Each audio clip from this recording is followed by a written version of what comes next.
The John Meekins-Mohammed Kawoya fight features one of boxing's more bizarre endings, but I won't spoil it for you if you haven't seen it already. Meekins was a top junior welterweight contender going into this matchup. He was ranked third by the IBF, and he received a title shot about 5 months after this bout, getting stopped by a prime Meldrick Taylor. Meanwhile, in the opposite corner is Mohammed Kawoya out of Uganda.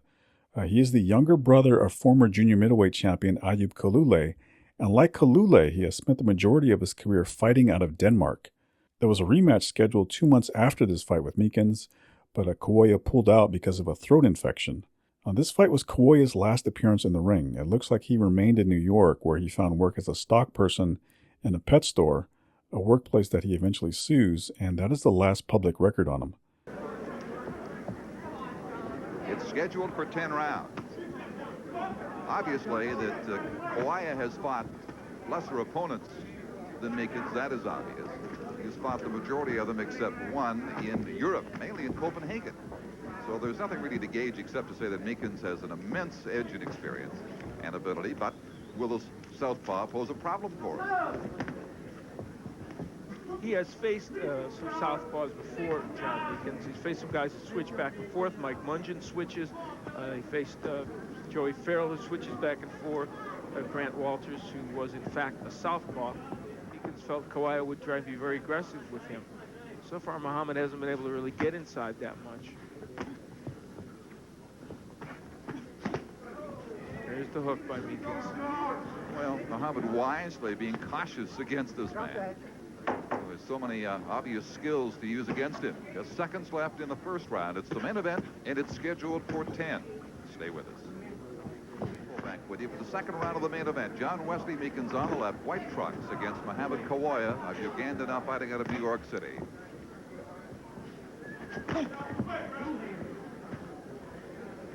Kawoya has prevented John Meekins from getting a good position to nail him with that double left hook. Meekins spent much of the first round trying to figure this opponent out, even though they had sparred together. Getting somebody in the ring with an aim at beating him, advancing his career is a far different story. People have differing opinions on John Meekins. Some that are enamored with his skills say he's a patient fighter. Others say he's too cautious.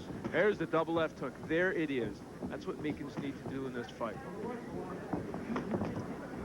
Get off the head. Get off the head. He felt slighted in that he was not chosen to fight Buddy McGirt when Meldrick Taylor was unable to because of the conflict last week in New York, and Howard Davis got the call instead. They need much of the rivalry at Long Island, but of course Meekins lives there too, and the same rivalry would have been intact. But McGirt, if he did avoid it for now, wouldn't be the first to do that. Many have tried to avoid facing John Wesley Meekins. Well, he's a puncher, you know. Who needs to face a puncher? Carol Brazier did, though, and whoa, there, he heard it. Oh, well, that drops into his knees. Up again very quickly. But a series of blows have Kawoya in trouble.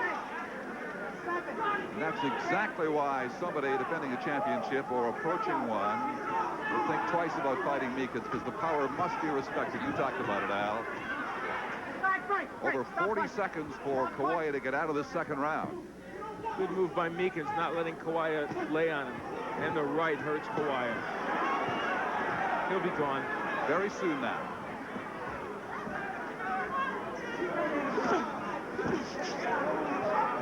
Meekins with uppercuts, lefts and right, chopping right hands, left hooks, hitting him with everything. But he stays up.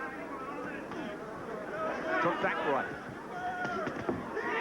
Staggered by another. Just above us takes a third shot with a short right hand. And lo and behold, may well get out of this round after all. I know not how, but he has survived round two with a smile. Amazing. He doesn't know where his corner is, nope, though. He needs a road map. Stand down. Nice deep breath. Well, amidst all that carnage as they talked to him in the corner, the left hook was the big weapon for Meekins. Dave, get your thoughts. Well, the referee Paul Venti creeping closer as the round drew to a close with 10 seconds to go. The gavel was pounded, letting Venti know the round was near its completion, an experiment tonight, and he got close and made sure that Kawoya could get all the way through. Took a very close look at him, indeed. We'll watch him very carefully here in this third round coming up. That is the one that dropped him to his knees. The left hook, and I felt coming in that would be the big punch for Meekins. And later on in the round, again, it would be the hook that would start him in trouble. And that gavel experiment, we might add, that Dave Bontempo made a strong suggestion both in print and tonight on our Ringside Report relating to that. But Kawoya was too busy listening to leather to be able to hear the gavel, I'm sure. Helped Paul Venti, but not him. Oh, my! Drops Meekins with a solid shot, and now Venti comes in to separate them. The knockdown, the count picked up now at 6 by Venti. And Kawoya got an extra free shot in against Meekins. Oh, man, what a turn of events this is. Meekins getting very careless. Got nailed with a big shot. Now he's in a war. And because he jumped up so quickly and Venti couldn't get in between the fighters, Kawoya got another shot in. And now it is Kawoya's turn again to go down. Meekins leads 2 out of 3. 5, 6, 7, 8. Venti will let him continue with almost 2 minutes to go in the third round. Meekins wants to make sure he does not want any more of what happened to him a short time ago. He's down! Meekins was down while he was stopping the fight! Oh, my goodness! This is incredible. Meekins is down. May not be able to get up if there were a count. I gotta tell you, stop the fight. Kawoya is saying he is the winner. Venti is calling Meekins the winner. Oh, my, this is outrageous. And as he stopped it, as you saw, Meekins did go down, and as I say, would not be up in time. Now, Kawoya still thinks he has won. I was just going to point out that John Meekins was doing the same thing this time that he did before when he had Kawoya in trouble. He was leaving himself open, and just as I was saying that, Paul Venti went in and stopped the fight, and Meekins got nailed. So this is wild now. This is going to be their next big controversy in New Jersey. I've not seen one like this before. Oh, man. Well, they're outraged, and now Kawoya realizes he has lost. They're outraged, and justifiably so. How in the world could you stop a fight? I didn't think Kawoya was in that big of trouble anyway. No. I mean, he had just had Meekins down earlier in that round. You can't take that opportunity away from the man. There's no way. 109, third round. I mean, maybe the replays will prove that opinion wrong. All right, Dave, what do you think? It seems to me that anticipation comes out in referees occasionally when a fighter has a reputation. Meekins is known as a puncher, and so Venti, anticipating a little bit, was a little bit too quick perhaps. Let's take another look and see exactly. Was all important here. Meekins is teeing off on him all right, but watch what happens in return. He missed all those punches, Meekins. There's a good right, but he's still punching. Muhammad doesn't know it's over, and so he delivers this as the referee stops it, and down goes Meekins from the right hand. Wow. And I'll tell you what, John Meekins might not have beat a 10 count. I don't think he would have. He was on all fours. And I have to tell you, I don't think the referee being there caused Meekins to get hit with that punch. See, he was just wailing away with the right. Oh, I'll tell you what, if ever there was a situation where a protest has good possibilities for Kawoya, if in fact, as we think, there was Meekins rolling around the corner, if in fact, as we think Kawoya will lose this fight, he's got a heck of a case. And I, as I said initially, and agree with what you just said, I doubt very much if Meekins would have been up by the count of 10 had there been a count of 10. But that isn't the official outcome. This is it from Michael Buffer.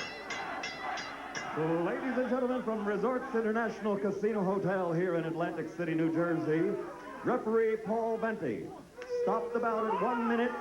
Your attention, please. Stop the bout at 1 minute, 39 seconds of the third round. As he stopped the bout, a punch was thrown over his shoulder. The bout was already over. The winner by TKO from New York City, John Wesley Meekins. Meekins, a very fortunate man right now, looking for a title so desperately he almost lost any and all title aspirations right there. About a second earlier, Paul Venti officially had stopped this bout. Well, in truth, Paul Venti was quick in coming in to stop it. There's no doubt in my mind, even if they hadn't had the punch that knocked Meekins down, and that was the proof was in the pudding. The fact that Kawoya was throwing punches, and in fact, one of them landed. And I'll tell you what, that right hand, in my opinion, did not land because Venti interfered. It was going to land anyway. I agree. It was on the way, and it was surely on target. Referee coming in to have a look, and here's the punch in question as he stopped the bout. We'll be right back.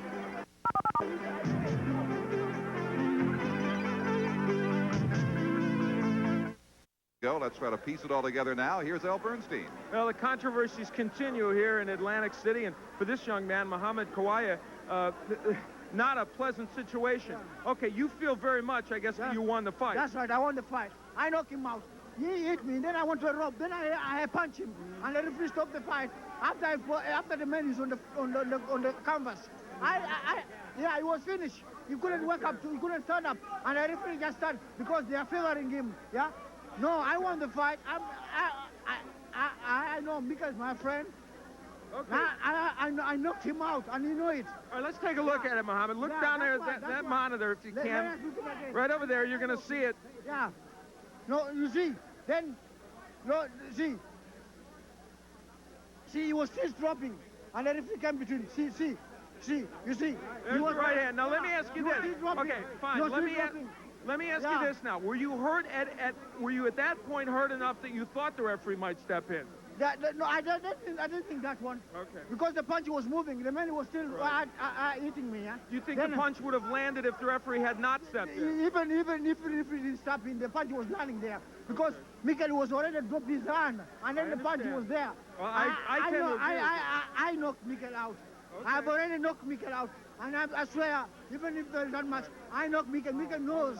Okay, that's why Mikkel couldn't, he don't complain nothing. All right, I understand. Very quickly, Pat Versace, what are you going to do about this protest or what? Yes, absolutely. Yeah. Absolutely. Meekins was gone. Yeah, he was on his way down when the referee stepped in. Now, you saw it yourself on the tape. Whatever happens, would you like a rematch? I like the match with Mikkel. Now knock him out. This is guaranteed. Because he's a good fighter. I know he's a good fighter. And I know Mikkel. But you know what? One thing which is... we got to go to John Meekins, but you put up a good effort, and I tend to agree with you. You got a case. I wanted that much. Okay. And I wouldn't. All right, thank you. Let's get John Meekins in here. He's got a case to be stated, too, I'm sure. John, if you could sneak down in here, we'd appreciate it. John, obviously, Mohammed Kawoya disturbed about this. A couple of things. You had him hurt, and then you went after him. The first time you went after him, you got a little careless, and you got knocked down in that round. That was number one. Then you went after him again after you had him hurt and down, and it looked like you got careless again. Well, first of all, what do you think about the ending of this?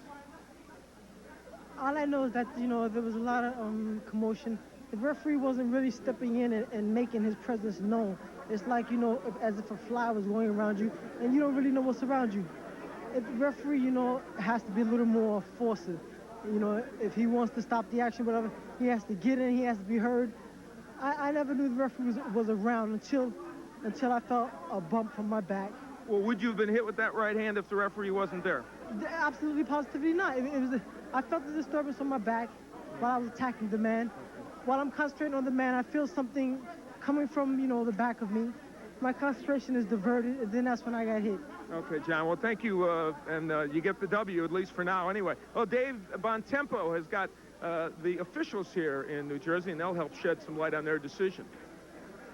Thank you, Al. Referee Paul Venti, quickly, your description of the final moment.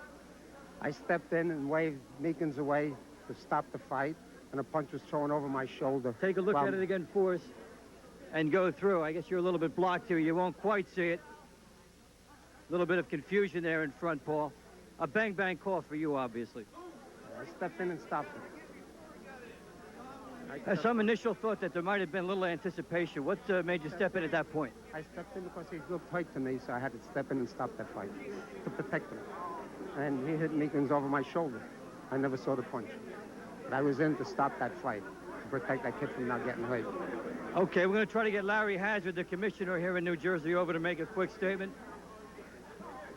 Larry, obviously, sparks are flying. Your interpretation of what happened? Well, first, I think somebody's sticking the pins in the doll around here. But anyway, again, this clearly is a judgment call by the referee. You know, he says he was stepping in to stop the fight. I mean, I'm looking at a replay here. It's clear that he's stepping in. He says that the punch came over his shoulder as he was stepping in with his intention to stop the fight. So, you know, the referee is the man in charge and who's charged with making such decisions. So he made his decision. Okay, that's the interpretation here. Now we go back to John.